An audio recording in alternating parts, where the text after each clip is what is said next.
It's time. What's happening, everybody? Welcome into another episode of Don't Call This the Podcast, Season 6. We're finally underway. We know we told you one thing, like we know we told you that we weren't going to be doing any live episodes for this upcoming season, or at least not right away. But shit went down, so a lot of things happen. I don't know if you're aware. Let me hide these shoes up here. I don't know if you're aware, but a lot of stuff has happened since the last time we've been on air. Since we did our recap episode at the end of December, that wasn't a recap episode for real. We just kind of went off about different stuff. But a lot has happened, and we want to cover it. We want to go over all of this. So, as usual, we are all in the building. I am one of your hosts, Ryan McLaughlin. You can find me on Twitter at eagle1906 _. Joining me as always, Miss Courtney Campbell. How you doing? I'm wonderful, especially. I just love watching white supremacists be upset. It's my favorite pastime, and so I'm having a really good time. I'm glad because you deserve. We all deserve. We really do. Debonair Dapper Ron is in the building with a velour suit. Step back a little bit so they can see you, Ron. Just look, because like I said, I was just saying like look at me next to Ron. I mean, it's just a cardigan, man. Ron's I like Ron cardigans. has moved part of the country, and he doesn't know us anymore. He don't know us no more. He's like, too fancy. He's too fancy. We had to get with his people to even have him on this podcast. Got the blue tint glasses just styling on me. Please relax. Like, these eyes are precious. How can I relax when you putting all that pressure on me? How can I relax when you putting all that pressure on me? Ron's like the brand guy from the 1-800-CONTACTS commercial. That's him about his eyes now. He's like, these eyes are precious. Please. I must protect them at all costs. Mm-hmm. All right. So, see, I told y'all she was hype. As we said, there's a lot happening, or there's a lot that has happened. We're not going to go over every single thing that's happened since the end of December when we last left off. But to give you a quick recap, won both Senate races in Georgia. Yay, great. Okay. There was an attempted coup at the Capitol. Not great. People died. Ooh.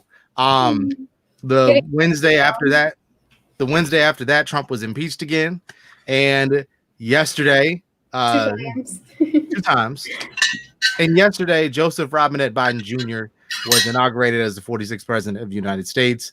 And we have a Black South Asian woman as vice president. So Kamala Harris was sworn in as I don't know what number we on for VPs. I know something wild. It's weird. This country's weird. I don't keep up. But Kamala is VP, and that's what matters. That's the only one that matters to me. So as we mentioned, a lot has happened, and we could really go over all of the foul shit that Trump pulled off in the last couple of weeks of his presidency. But seeing as Biden is pretty much on pace to undo like 90% of that in the next week and a half, we'll just go ahead and move forward here and talk a little bit about what we can expect from the Biden presidency. So today, sort of what we want to do is talk a little bit about the executive orders that Biden has announced between today and yesterday, sort of the plans moving forward, kind of the mess that we've been left in that I don't think people realized we were left in, and above all else, talk about this budget reconciliation bill, which is going to be sort of the precipice for a lot of things moving forward. So, excuse me, let's kick things off by talking about the mess we were left after the Biden team took over the White House. It was discovered that pretty much the Trump administration had no plan for vaccination. There was no storage. And basically we are starting from scratch about 2 months after having an official vaccine. So we're basically as if, it's as if nothing was going on. Biden has pretty much said at the podium that it was a failure on all parts of the Trump administration, which is nice to hear him say, right? Like it's nice to hear him come out and say, yo, y'all fucked up. So let's talk a little bit about how that plays in to these executive orders. So Biden announced 17 executive orders on his first day in office, and he followed that up with 10 today that include plans to combat the COVID-19 pandemic. There are 7 key points to this, and I just kind of want to go ahead and highlight the points, and then I'll get y'all's opinions, and we'll start with Courtney. But here's 7 main points that I want to point out from these 10 orders. Number 1, masks are required on federal grounds and interstate travel. Number 2, masks are required on all public transit. And then if you are traveling from an international destination, you have to test negative upon entry, and then you must quarantine for 2 weeks. I haven't seen any information on if they're going to do like which I doubt is going to happen. But they're going to do like in South Korea, you quarantine for 2 weeks. The government officials came to your house. They took out your trash. They did all that kind of stuff so that, you wouldn't leave the damn house. Number 3, supply chain takeover via Defense Production Act, which he signaled a few hours ago. State and local support via FEMA vaccination efforts and public education campaigns. Data collection and expanded access to treatments. Waive some licensing requirements to expand healthcare workforce. Number 6, expand testing, including rapid testing, which leads into number 7, the ability to reopen schools safely and businesses safely. So, Courtney, let me get your thoughts on these executive orders that have been put out by the Biden administration. How do you think this will help with the current situation in the pandemic, and what do things look like moving forward? First of all, I think it's good that they're starting with federal buildings too, because again, it's about like, people seeing, because if like people in the federal level aren't doing it, people aren't going to follow. So I think it's good that they're finally doing that. Public transit, absolutely. I think that's one of the biggest things is like that we've been really failing at is actually enforcing these protocols. So I think it's going to be like a slow help, because Biden also said today that, and I'm glad he said it, like, I'm glad that they're being, especially, for knowing how the Democrats can be, and I think it's very wise that he's doing it. He's like, it's going to get way worse before it gets better. He said probably going to lose 100,000 more Americans before we start seeing something to turn, which is really scary. And I think a lot of people aren't really realizing how many people that is for like almost more than World War II, which is insane. But I think I'm looking at the list again right now. The only one I have concern about is like the messaging of within 100 days of schools opening. I think that's really ambitious. I think that, and I saw like a point from a teacher that's really good. It's like we need to kind of change the verbiage, because it gives people the impression that schools are not closed. There are many schools that are like open right now, and they're doing virtual learning. So I don't see, like, even by the end of the summer, like, people are getting vaccines, but because of how poorly Trump fumbled this, and I'm sure a lot of it was intentional in the end, because again, he's probably set this advent up for as much failure as possible so that they could get ready for 2024. It's like, well, look how poorly they did, even though they took credit for everything good Obama did that first year. It was the Obama administration. But I think the only thing I really didn't like is like the 100 days thing with teachers. I don't see you realistically getting vaccines out to all the teachers that quickly. I know like the main goal is to get people to go back to work, but they need to be a little more realistic about that. But yeah, I think it's really good. And I think I just wanted to say one thing is like the people say, oh, he's not doing enough. I'm like, first of all, like he was bringing out the executive orders yesterday. And again, I don't think I'm going to be honest, a lot of people were not paying this close attention to politics prior to 2016.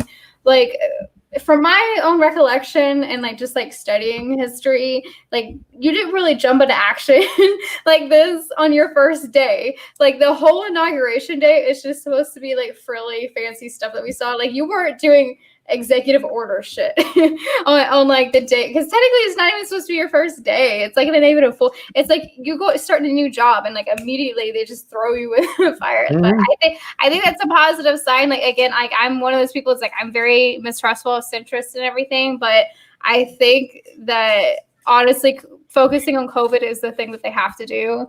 And I think it's really good that they're focusing on that. And one thing, and this is going to be my last thing, that I'm really happy to see is that, and I think a lot of this is from Fauci too, because Fauci has been talking about this a lot, or trying to, is how it's disproportionately affecting marginalized communities, like poor communities, Black communities, Latino communities. So I think like that gives me a lot of sign, and that even Fauci talked about today, how they're going to get vaccines to the elderly that can't drive and that don't know how to maneuver the online services. Mm-hmm. As a social worker, like that was most important to me, because not everyone has access.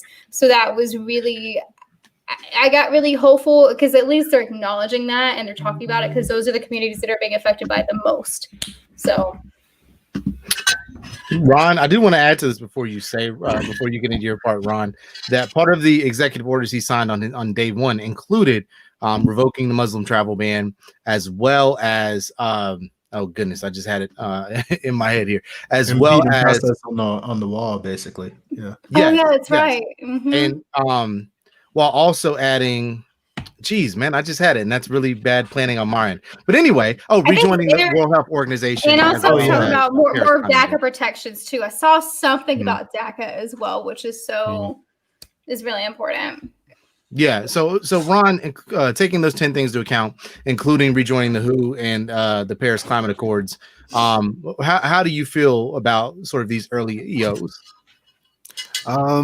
It's to me, it's not an undoing more so than it is like just a restoration of like how things should be. Like because there's no reason we should have backed out World Health Organization. No reason we should have backed out, the Paris Accords. Like there's no reason we should have done these things. So now that he can, and much like Court said, like nobody has straight to out the gate right after the pump and circumstance and start signing papers. So now that he's done this, he can actually like set a baseline for what he wants to do. And as I was watching things unfold yesterday, and like I'm not trying to be like a prisoner of the moment, but he's probably the right person for this job at this time because he's a seasoned vet. He knows what he's doing. He knows what needs to be done. So yeah, I'm feeling really good about his plan because we've dealt with so much these past 4 years. You just look at his COVID response plan, and he's like, this is just common sense. But at the same time, it's like it's good to see common sense again. So yeah, it's really refreshing to see Biden show leadership in a time that we really need it because yeah, the Trump response to COVID was horrible, and the way he handled the vaccines was horrible as well. So I'm glad, and there's a long road ahead. But I'm glad to see Biden like day one taking the steps to correct that. Yeah, and Courtney, you made a point that I think people need to realize with this administration, that they've said numerous times now. Fauci brought up how this pandemic is disproportionately affecting Black and brown communities, and the Biden administration has said that they're going to govern from a place that undoes systemic racism, that tackles systemic and racial inequality, and that they're going to govern off of a happiness index and not GDP. That makes a huge difference in terms of how you approach policy and how you craft policy. So I think it's really important when we see these things happening. Courtney was talking about how ambitious 100 million people in 100 days is. It's very ambitious, but the fact is we haven't even been trying to tackle this before. And so, any step in that direction is the right step in the right direction. And using the DPA to take over, to take over manufacturing to ensure that we have the vaccine vials, that goes a long way too. Johnson & Johnson is working on getting emergency authorization of a vaccine too. So we'll have three. Like if that happens, I'll see it as more realistic. But I'm just thinking about like the damage that was done before, the fact that we already have a vaccine shortage. I just feel like they maybe have been a little bit more generous with the timeline. Yeah, well, and I think another part. I know, like 100 is like a sexy number, right? But I feel like I'm like. But even if you get close, right? Even if you get close, and Fauci at his press conference today was saying that he expects, 80% of the eligible Americans to be vaccinated by the end of the summer at the way they want to do the rollout. So these are people with a lot of logistical knowledge, right? Who are looking at the way to get these things done. Because Pfizer is the one that doesn't have to have the extra cold storage, and Johnson & Johnson will have the normal storage as well. So it's a matter of getting these things out there. Now you're going to have some issues, of course, once you get to some of these states who refuse to cooperate, like Georgia, where Brian Kemp is not going to do what's necessary to get the information out there. That's a whole nother conversation, and we'll probably try and get somebody on here to talk about what's going on here in the next few weeks. But I think it's really we really need to look at sort of these efforts, these basic efforts that should have been done months ago, right? That should have been nearly. I don't think people not to cut you off. I don't think people understand. Like, of course, like cultural things and like geographical stuff comes into play, but I don't think people grasp how much worse this didn't need to be nearly as bad. And remember, nearly as bad. Like I like we do need to compare ourselves to other countries. Like, of course, like even places like Japan, like they're struggling, they're having rises and falls, but like we especially in terms of first world countries are so bad that it's like it's almost incomparable. to other places. It's so bad.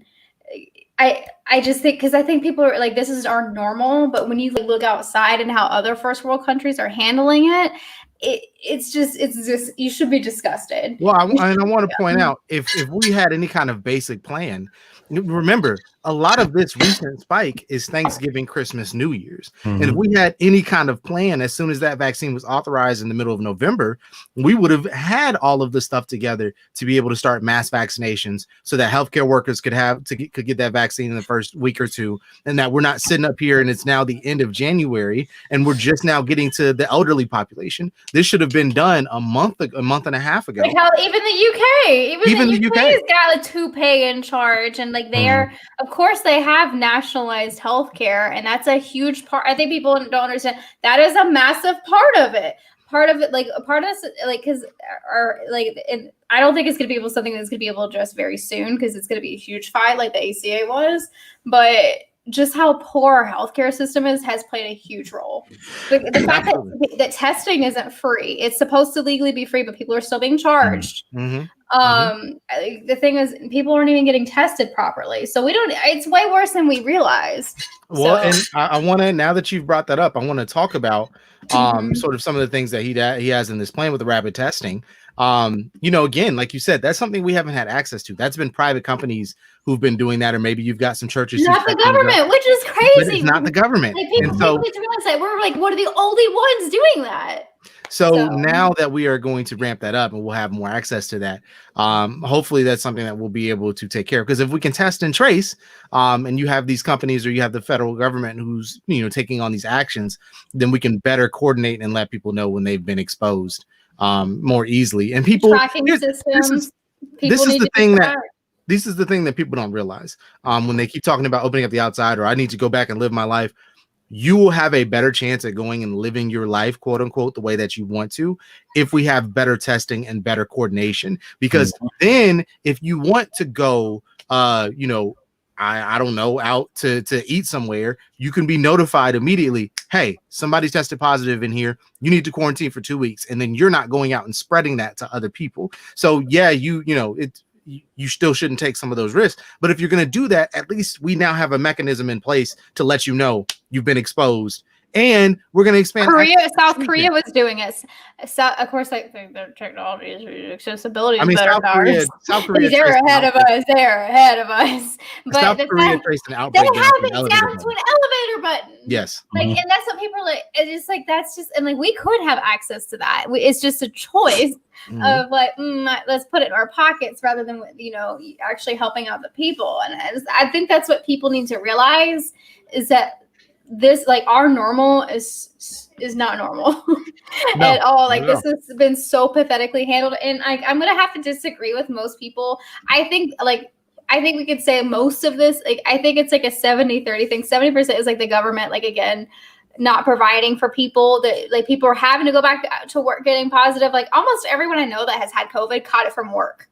So, but there's also people being irresponsible. And I think to say that the individuals are not responsible is a little bit remiss, because there's people going to clubs, there's people going to the beach. Like, I know someone that went to the beach and brought it back to their whole family. Like, I would say, like, most of it, I do think is people catching it from work, but who's going into the workplaces? Like, I'm thinking about Hagen, who caught it from Best Buy. Like, you don't have to fucking go to a Best Buy. Mom, I'm sorry. You tell me not to drop the F-bomb, but it's like, you don't have to go to a Best Buy. I'm sorry. It's not necessary. It's not. Nothing about Best Buy is necessary.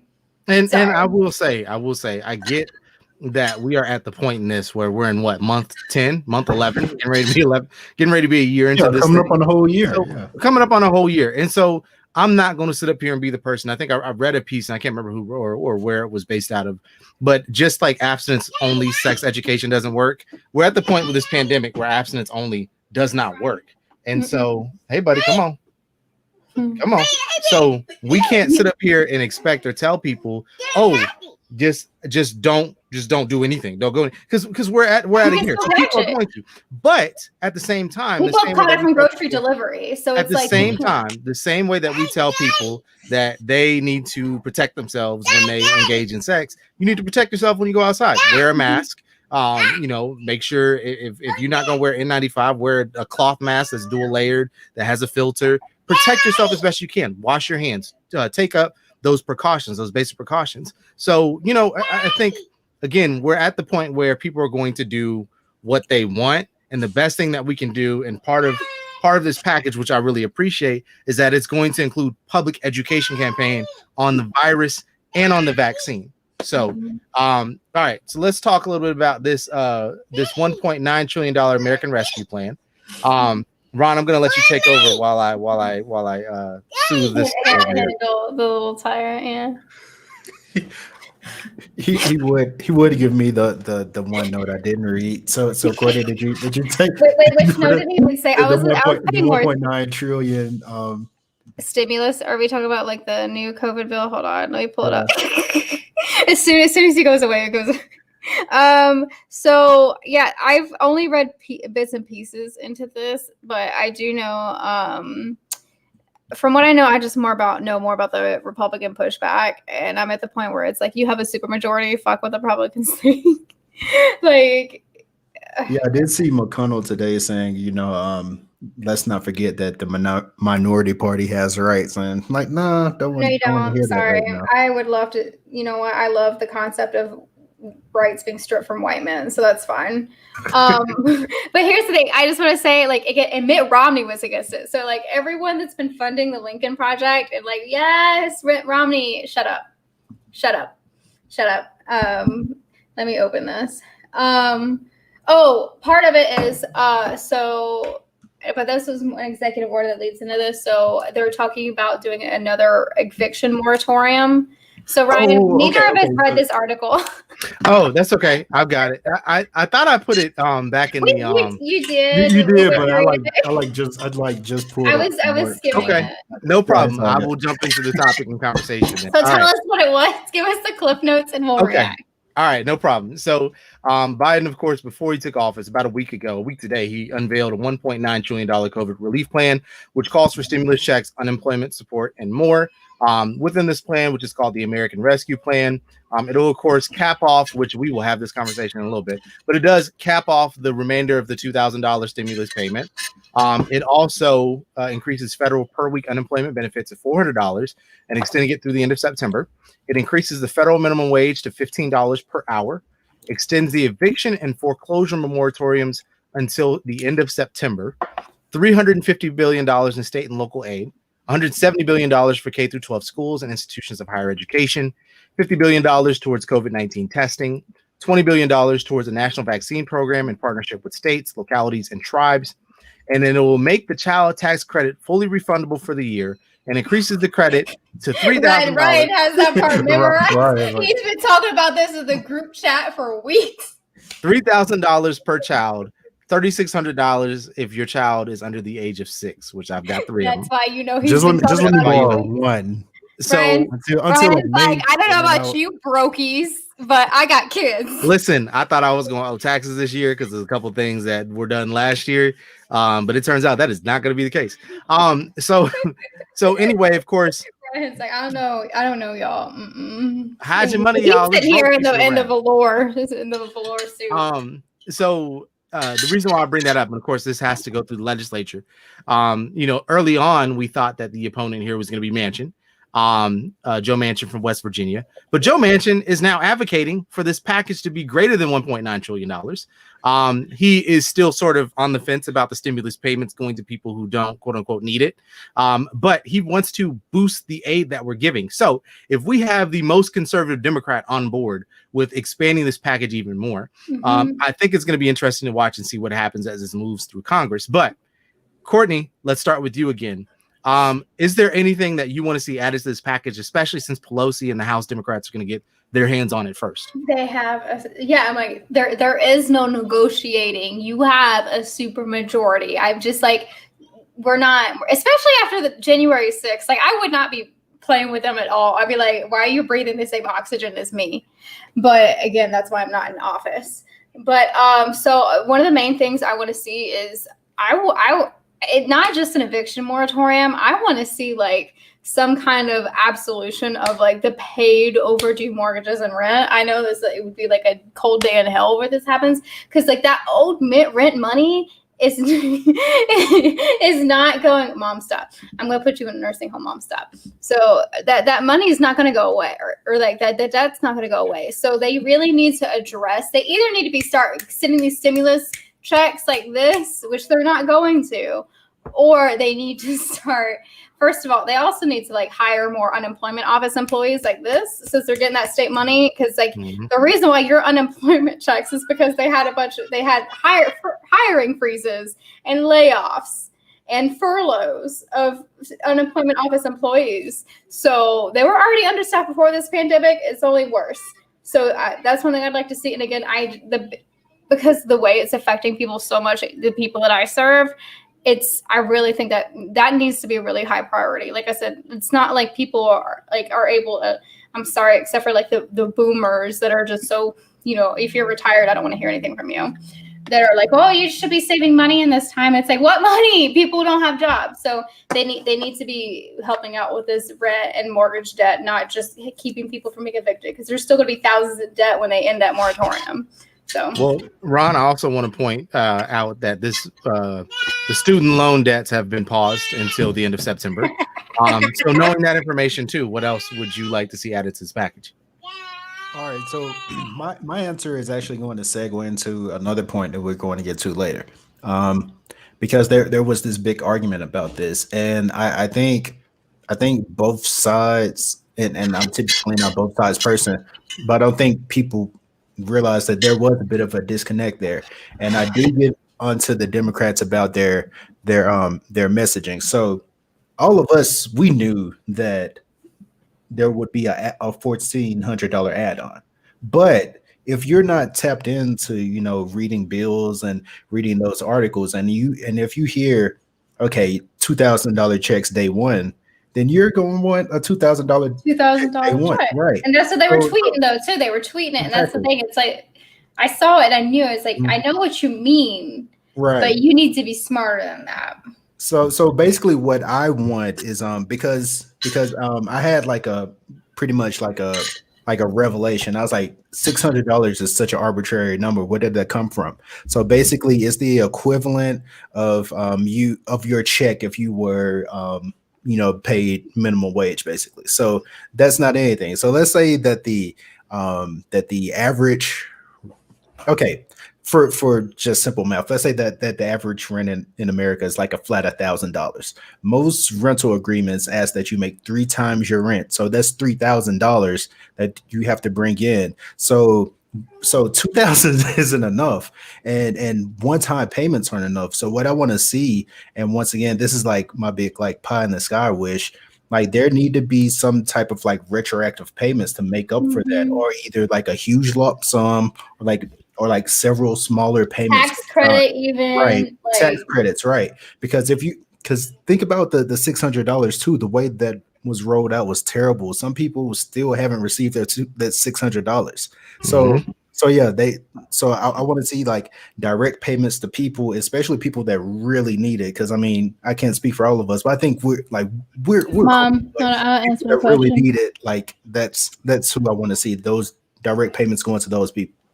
So can I answer my mom's question real quick? So mom, like, my Navient loans, those will continue to be off, but my like Heartland loans, like the ones that had the different level of interest, those still have to be paid. So I have a set of loans from like Navient that are good, but I also have a set of loans and it's not a private loan, it's just a different type of government loan. It's an unsubsidized loan.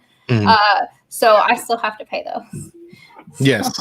So basically, yeah, and that's one thing that sucks. I wish they had all loans on stall, but it is what it is. And honestly, like I said, I would not be putting, if I were, just because of them just even talking about knocking off a chunk of student loans, I would not be sending off your student loans to any private corporation right now, because I have a strong feeling, and I forget the word that's for it, when you have all your loans combined and basically like a place like SoFi or something like that. I have a feeling those are not going to qualify for loan forgiveness. No. So just some personal advice. I'm like, I would look up, because I'm currently under the public student loan forgiveness program. I'm almost certain it'll probably be very similar qualifications.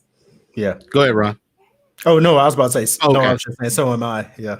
Yeah, So- you did so- the Bernie wag, so I thought you had something to say. So, so I would just like personal advice to everybody: look up the personal student loan. Like, I would not be, and if you already are, but if you were thinking about it, I would put it on hold. So I just have a feeling. I just have a feeling because again, if you have been like Ron and I, and you're under the public student loan forgiveness plan, that thing is so strict. So they're gonna find any way to not give people that money. So just a bit of advice, not to go off on a tangent, but just I kind of wanted to give a PSA about that. And I will say, because a lot of people were, upset because the first thing he did, he didn't go and just wipe away student loan debt. But I want people to also understand, like, A, it doesn't work like that. But B, he came into office and realized that the supply chain for the pandemic was not there. So that kind of takes precedence over the student loan forgiveness. And that's why it was pushed off for 6 months or 8 months so they could deal with this and then come back to that once they're at a different place. I think one thing that we do need to note, because one of the things that I really like about this plan is it handles the basics, right? Like, it's stuff that we should have been done. We should have had money to state and local governments that wasn't frozen by the federal government to handle distribution of vaccines. $25 billion was frozen, by the way. $25 billion. K through 12 schools and higher ed schools should have gotten way more than what was in the CARES Act. We should have gotten $170 billion towards those towards those institutions is huge. $50 billion towards testing is huge. This is what should have happened a year ago, but we're here now, and this is what we have to deal with. I also think it's very important, as we're going to talk about the budget reconciliation bill here in a second, which is how a lot of this is going to get passed, right? We know that, and I want to point out something that people need to realize here with what is clearly going on to me. There's a game being played on two fronts. The first front is if Joe Biden and the Democrats come in and just hammer their way through the way that we want them to, we know how the national media is going to react. We know that that's going to be. They already are. They already are. Already doing it. If Joe Biden on CNN. If Joe Biden comes in, and this is what I liked about when he announced the plan, and he said, we want our Republican colleagues to work with us to get this passed. We know that's not going to happen.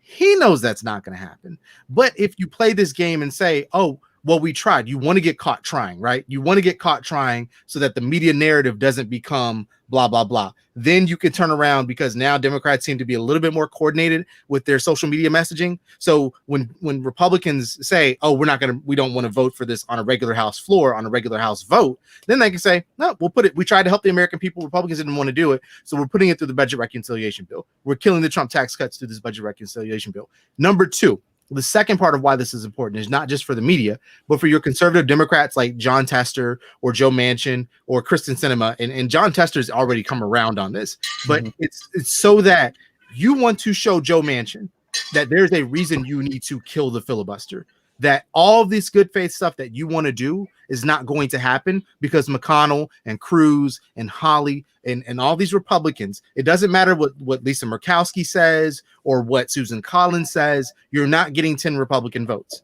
So you show Joe Manchin that it's not going to happen, and then you get Joe Manchin in support of going the nuclear option. The reason why I support that is because, and people keep saying, oh, this is a double-edged sword. If you do it now, what happens when Republicans get power? Number one, if we play our cards right, Republicans are never getting power again. But number two, if they get power again, this is what they do anyway. They would kill the filibuster anyway. So this is something that needs to happen now. We can put in these progressive policies. We've got 2 years to let them marinate, right? We've got 2 years for the American people to sit with, oh, shoot, $15 minimum wage. Oh, shoot. There's better tax policies for people who are middle class. Oh, we've already all of a sudden given a better safety net to people who are lower income. All of those things will factor in when the next election comes around. Republicans have an uphill battle for the Senate. Like, I know that it's a 50-50 tie right now, but the things that we're defending and the things that they're defending are in our favor. So as long as we hold the House, we're going to be fine. We can expand on, and then we can, this is what I want people to understand. We cannot get those far left policies that people want if we're fighting with Republicans about basic things. Mm-hmm. Get them out the way. Do That's what you need to do. And can I cut in a little bit? Yes, so I think because we were talking about this in the group chat a little bit too. And I don't like coming across as like condescending, but I think a lot of people either are too young or don't remember what it was like with the Affordable Care Act. Like that was such an uphill battle. And just from day one, first of all, from Obama already being black, that they were going to make sure anything that he got done was accomplished. And like ACA had a lot more teeth than people realize. Like I had to read the whole bill for a project. I had to read the whole bill, which was very long. And it got stripped away and stripped away and stripped away. One, because of Lieberman. But I think I really urge you, if you're not familiar with the history of the ACA, to look and see why this is an issue and that we have to focus. And I consider myself very progressive, but I hate.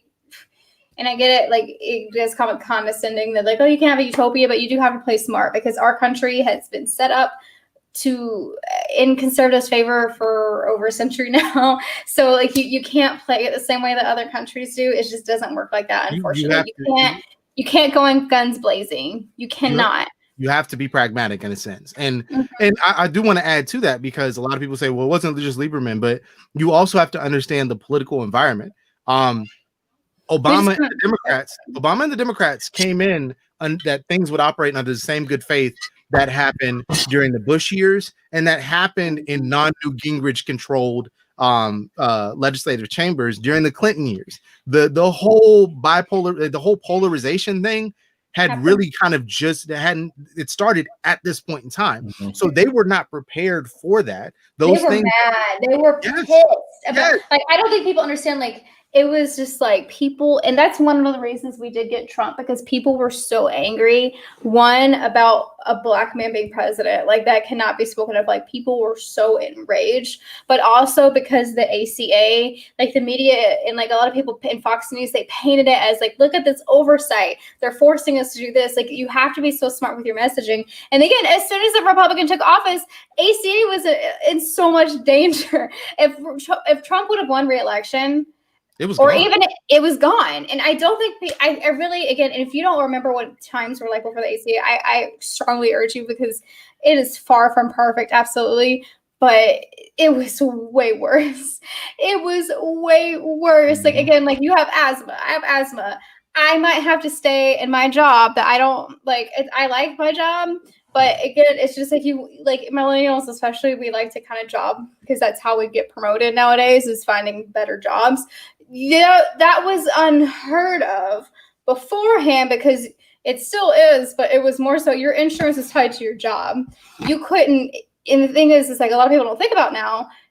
It's not just like, oh, I'm having a hard time finding another job. It's if I get a new job, that insurance may not accept me because of this, because I had a baby, because I have asthma, and even now, like I got COVID, and now have like post-COVID. That would have been a pre-existing condition. And I think people don't understand, like, you have to be very smart with your messaging. And I'm hoping Democrats are this time, because again, you do have to kind of be a little manipulative. You do, when it comes to these bills, that's how it works. So like when it comes to student loan forgiveness, when it comes to, nationalizing healthcare, we're not going to be able to jump to that. And like, if you know how policy works, especially, I'm a social worker, like that's my thing. Like you can't do that. You can't, like, executive orders only have so much power. You can't do something that's like this huge fiscal thing and like affects so many people. And an executive order, if you're like, oh yeah, I want this, it would just be a piece of paper. Yes. So, and they have to be smarter than that. And like, again, they plan on packing the courts. We know that they plan on doing, I don't know about the nationalizing healthcare. We'll have to see. But again, I think we have to focus on. I think the public option will come, but I think it'll come. I think we just have to focus. Thing. We have to focus on dismantling the power that conservatives have. Mm-hmm. Like that is the biggest thing, and we have to focus on preventing this from ever happening again. That's my tangent. I know I've been talking a lot tonight. I have to talk about what I see in my circles a lot, and I think, like I said, I don't like to be condescending, but coming from someone who has studied history, who has studied policy, this is my degree, and I work with the people every day. Like you gotta have to look at how things work more than just theory, because politics is more than just theory. So Dr. Harris, before you get started, I do want to say, and again, it's like Courtney said, it's not to be condescending, but it's really hard to understand what things were like if when the ACA passed, you were in elementary school, right? Like you may not have quite understood the issue there. I mean, it was a game changer for people that were older than me. I was 21 when it passed, so I hadn't even really had a real job. I was still on my parents' insurance, but I understood. That's a big part of it too. That's a big part of it because I was on your parents' insurance. Exactly.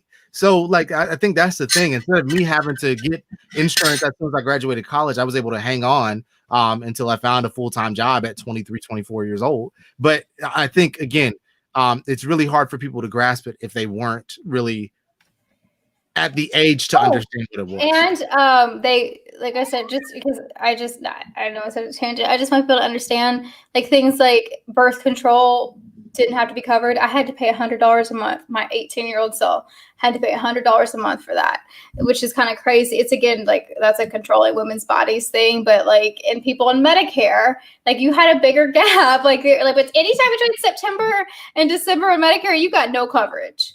So, and there still is a gap, but it's not as bad. So I need people to understand, like, unfortunately, with how this country has been set up, like, you do have to work in steps, because, again, like, if you look at what Nixon did, like, a lot of it goes back to then and even further. We're gonna have like a little special project on this to help kind of educate, but I really urge you to look at, like, the history of policy and why things are so difficult to accomplish now, because if you look back in, like, the 1920s and 30s, like, people are all for more socialized things. The politicians absolutely were, until civil rights became an issue. And it's like, wait a second, I want socialized healthcare for me. I would think it's like, but I don't want the Black people to have it. So like, you need to look into that. Like, a lot of this, like, again, like, race comes before class. Sorry, you don't want to be complicit in white supremacy. If you look like me, you are, regardless. But it was all because they didn't want Black people to have these things. I mean, I want people to remember or realize that Teddy Roosevelt ran on a plan of a nationalized healthcare system in 1912. So I just want to point that out. Hillary Clinton went for it in the 90s too. She did, and got shut down. And that's part of the reason why the American people hate her so much. Like, she was liked before that.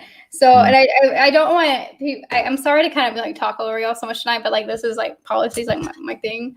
So I see a lot of people, again, that might need to do a little bit more research. I promise I'm done. Ron, go ahead. Oh, okay. So what was I going to say? I had it. Sorry. Oh no, it's cool.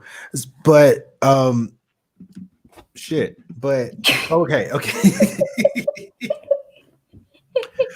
We got it. But no. So. Oh, I got it now. It came back to me. Because what I'm seeing Biden do, and Ryan, you alluded to this, he's saying this is the plan. I'm hoping Republicans can work with me on getting this passed. He's not saying, like, oh, I want to work with Republicans to come up with a plan. He's saying this is the plan. I hope Republicans can work with me on getting it done. So that's a very savvy way of saying it's our way or the highway, instead of without actually saying that. So that was very encouraging to see that. And it was like, because my biggest fear would be, like, Biden would come in and be like, oh, kumbaya, but he's been, like, to hear him say white supremacy and saying we need to shut that down, to hear him say Trump, like he didn't, like, bite his tongue at all. He said Trump, like, just totally blew the vaccine response so much that we're not even going to utter the words, what did he call, like, light speed whatever the hell he called that stupid plan. Operation Warp Speed. Yeah, it was not Warp Speed at all. It was not. it was like Slug Speed or something. I have a quick question after you're done with your thought. Okay, but yeah, I'm about to wrap up. But I'm liking the way he's framing his messaging so far, because he's being very stern, but at the same time, like he's being like very like soft too. Like he's not like he's saying like things in a very stern way, but it's almost like very endearing, like your grandfather, like okay, I don't want to fuck around with him, but yeah, so I'm really liking his approach so far. I'm hoping this continues, because we're going to see a lot of the turtle trying to like play nice, and that's leading up to 2022. Don't have the football pulled from under your foot again. Like I want you like keep your foots on their necks, because the moment they get control again, like it's gonna happen. So we got to do what we got to do.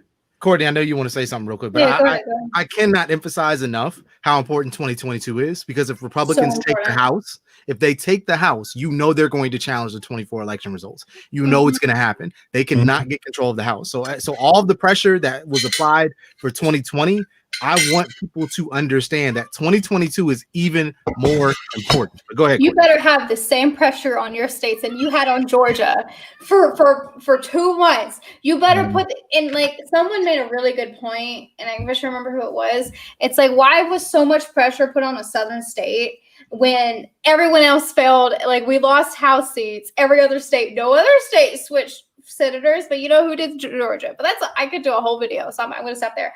But Arizona too. Arizona too. Yeah. So like it's very ironic how, like, I was like, there's a lot of House representatives in California and in Oregon and in Washington, interesting, and in New York, and they're really terrible. So focus on yourself. What's that meme? Is like focus on yourself. But so I have a question, and I already have my own answer to it. But do y'all think if January 6th did not happen, do you think that Democrats would have had like the boxing gloves out as much as they do right now? I think they still would have been aggressive. I think this just gave them more. This gave them more ammo to be it. And the reason why I say that is because in the transition periods, Biden has been very careful with his language, right? We talked about how he's talked about his plans, or he's put his plans out there and the way that he's wanted to work about it. But Ron alluded to it. His language is very careful. He didn't say, I want to work with Republicans. He said, I hope that we can come to an agreement. I hope that they will work with us, indicating and letting people know, like, yo, these are the people that are causing the problem. I think once that happens, or once what happened on the 6th happens, you have more pressure from Pelosi. You have more pressure from Schumer. You have pressure from some of these Republicans. And the more important ones, Manchin. Tester even said himself in a quote, we have control of the Senate, and we're not going to let the inmates run the asylum, alluding to the Republicans. So I think now that happened, it's not necessarily Biden and the party leaders who are the ones that are getting gloves off. It's allowing people like Manchin to see, like, oh shit, these people aren't going to work with us. Like, I can't do this in good faith. I've got to do what I think is best. So you saw how quickly Manchin on January 4th said, I don't know about the $2,000, but on January 8th, he was like, yeah, let's do it. Like that is the point that I want people to note, is that if you get them to shift with you, then we're good. They don't need anything else. If they know that Manchin and Tester and Sienema and Mark Kelly are all going to be on board, you're good to go. And that just makes it easier when, again, 2022 rolls around and Wisconsin and North Carolina are up for grabs. But yeah, I agree. And to answer your question, we've all been very critical of Nancy Pelosi, but her reaction, and given they were in her office, so she had every right to be pissed. But I think she was scared. I think if that cop didn't save the day, she might not be here. But her response to this, if it were up to her, like there would be like a mass exodus in the House at least. So like there should still be, like, there should be no Madison Cawthorn, there should be no Mo Brooks, there should be no Josh Hawley, none of them. But yeah, so I do think Marjorie Taylor Greene. In a sense, and once again, in a sense, because it's terrible that happened in the first place. Something so brazen like that needed to happen because we can't lie about who they are anymore.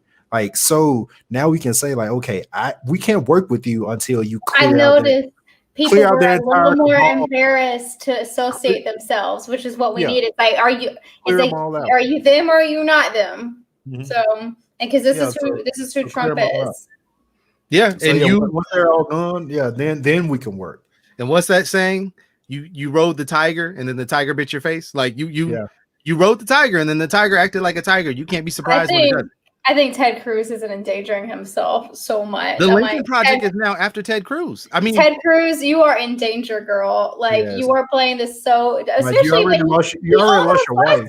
He almost lost his seat. Like he came close, like for Texas, and I think I feel like Texas. We need to look at Texas, especially. So I do want to point out something that I think needs to be said because when it comes to Ted Cruz, and this is what I want people to see.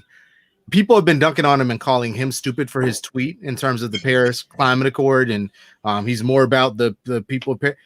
Ted Cruz isn't stupid. He's playing into that. He went to Ivy League school. He thinks his constituents are stupid, and that's where you should hammer him. Not that, oh, this guy's too stupid to blah blah blah. No, it should be, hey, people of Texas, Ted Cruz thinks you're so dumb that the Paris Climate Accord, it's a yo mama joke. Yo mama's so dumb she think the Paris Climate Accords are about people in Paris. That is how Ted Cruz is operating. So hit him over the head with it. Like, you should be bludgeoning this man with his own words, because with every tweet, with every statement, he shows that he thinks his constituents are idiots. He's trying to play the Trump game, but it's not working for him. It's not working. He's not very good at it. That's no, the thing. He's not good at it at all. He's not, and I think people I know people that live in Texas are getting very tired of him. So I think the fact that he's doubling down after what happened, I think whoever's running against him needs to be saving everything that's happening right now. Because who knows where we're going to be in 2022 in terms of COVID, because it's not going to be gone.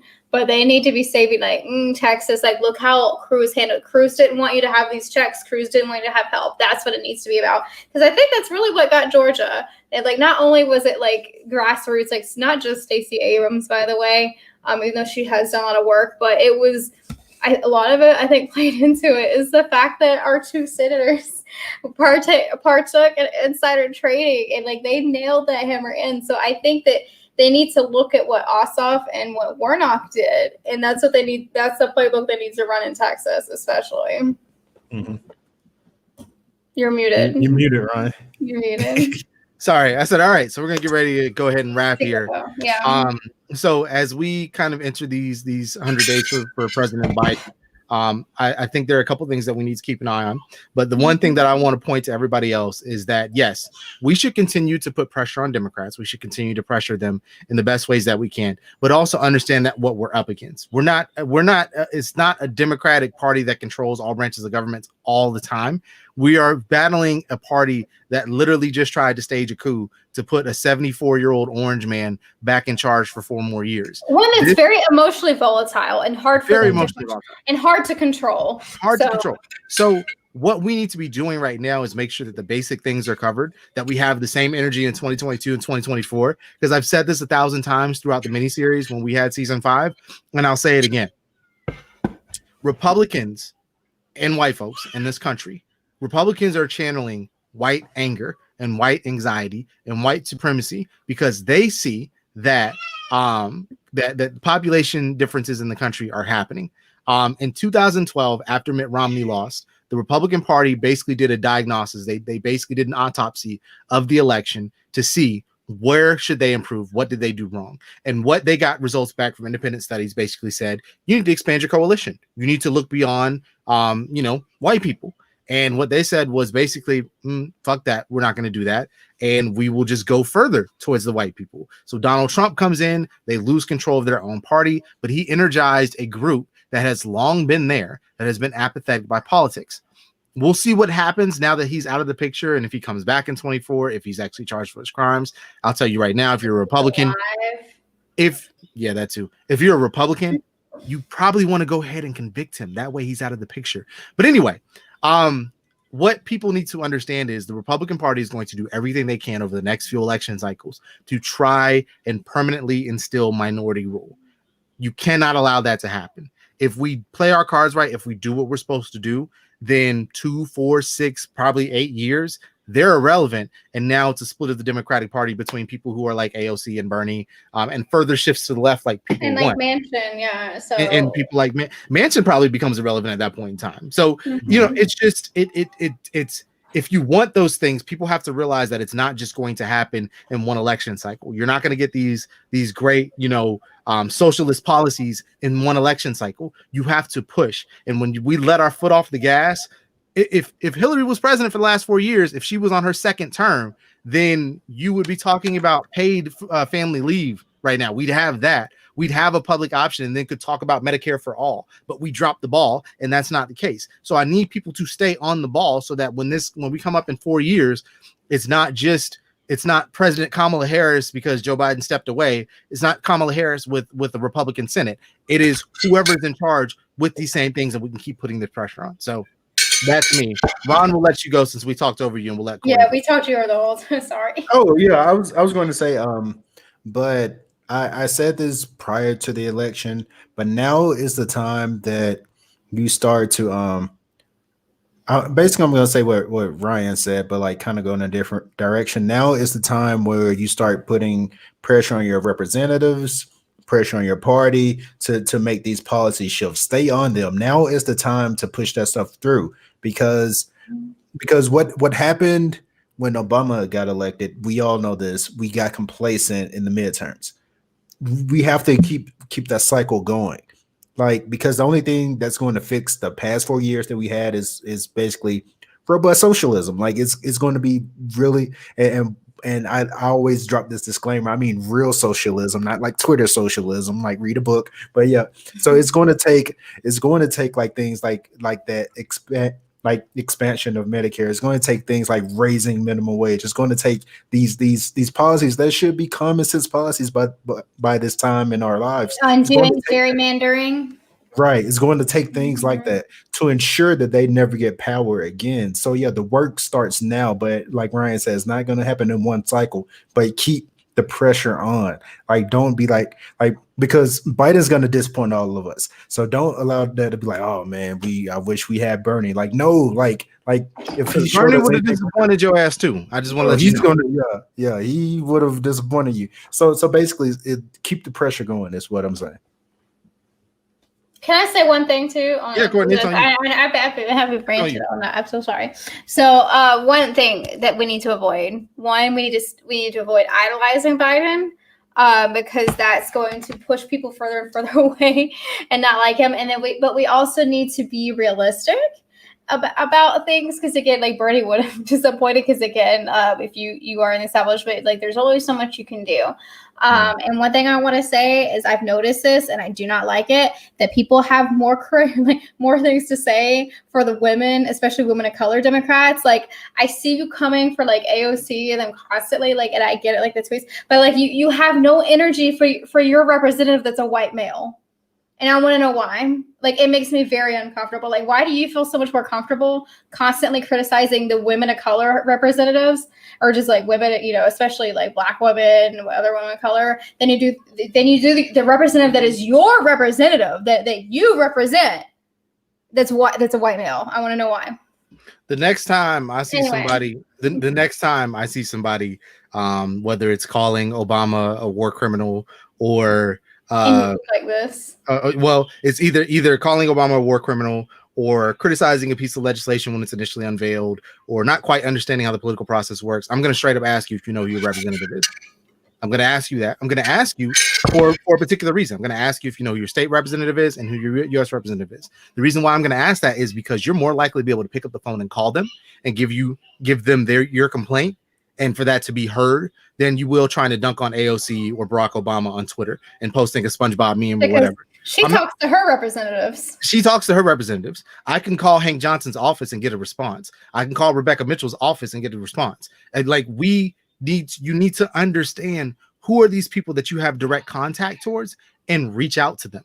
Find out who your city council members are and reach out to them. This is what we mean by being active. We don't mean just being on Twitter and retweeting memes and stuff. All that is fine. It's great. But at the same time, that is a bubble and people don't really understand how policy really works. So contact somebody and find out more about those things. Contact a representative. Talk to people at your local, like I said, your mayor's office, because I guarantee you, if you're somebody who thinks the internet should be a utility, there's a group immediately close to you that can actually make that happen if you put the pressure on them to do it. And I guarantee you there's not a lot of people putting pressure on them to do it. So go call your city council, organize people who want the internet to be a utility where you are, and go make that happen in whatever way you can.